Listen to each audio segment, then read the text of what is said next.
বাচ্চাদের জামায় যদি এরকম হাতার মানে ডিজাইন করতে চায় তো সেটার জন্য আজকের এই ভিডিওটা। তো এখানে এই যে হাতার আরেকটা পার্ট, এটা হচ্ছে নিচের পার্ট, এটা সেলাই করে নিছি। তারপরে যে উপরের অংশটা হচ্ছে এই যে এই লেংথে, তো এটার মধ্যে আমি এখন একটা টাক সেলাই দিয়েছি যেভাবে লম্বার উপরে, এই যে একটা টাক সেলাই দিয়ে নিচ্ছি একদম শেষ পর্যন্ত।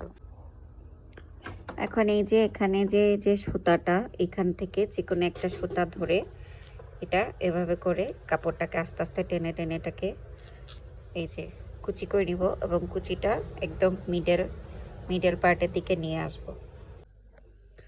এই কাজটা অবশ্যই দুই সাইড থেকেই করতে হবে, দুই সাইড থেকে না করলে হচ্ছে গিয়ে এক সাইডে সুতা টান খেয়ে চলে আসার সম্ভাবনা থাকে। তো এই যে আমি দুই সাইড থেকেই কাপড়টাকে এই যে এভাবে করে কুচি দিয়ে নিয়ে আসতেছি। তো এদিকে আমার এই অংশটা লেভেল থাকবে, এদিকেও লেভেল রাখবো, শুধু হচ্ছে কুচিগুলোকে আমি মাঝখানে নিয়ে যাব। এই যে এবং কুচিগুলো করার পর আমার একটা হাতার মেজারমেন্ট যেটা আমি কেটেছি বগল ওই বাবুদের জামার, সেই মেজারমেন্টের সাথে ম্যাচ করে আগে নিতে হবে। যেমন এই যে আমি এখন এখানে হাতাটা লাগাবো, তো কুচিটা মিডলে আনার পর আমার দেখতে হবে যে হাতায় মানে কুচিটা এখানে পুরা হাতাটা এখানে হবে কিনা। তো এই যে আমি এখন এই মাথাটাকে এই মাথার সাথে জয়েন করে মিলিয়ে দেখবো যে আমার এতটুকুর মধ্যে হবে কিনা, তা না হলে আমি আবার কুচিগুলো একটু করে নিব।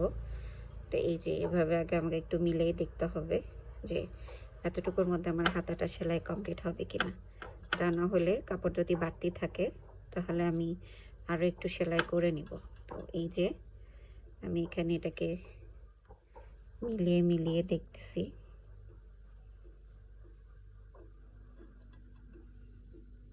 এই যে এখানে আমার একদম বরাবর আছে কাপড়টা।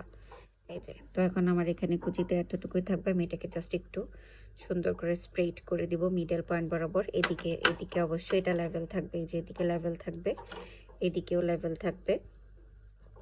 তো এদিকে সমানভাবে লেভেল করে মাঝখানে কুচিটা রাখবো, যেমন করে এই যে আমি এই হাতাটা করেছি, এই যে এই হাতাটা যেমন করে করেছি।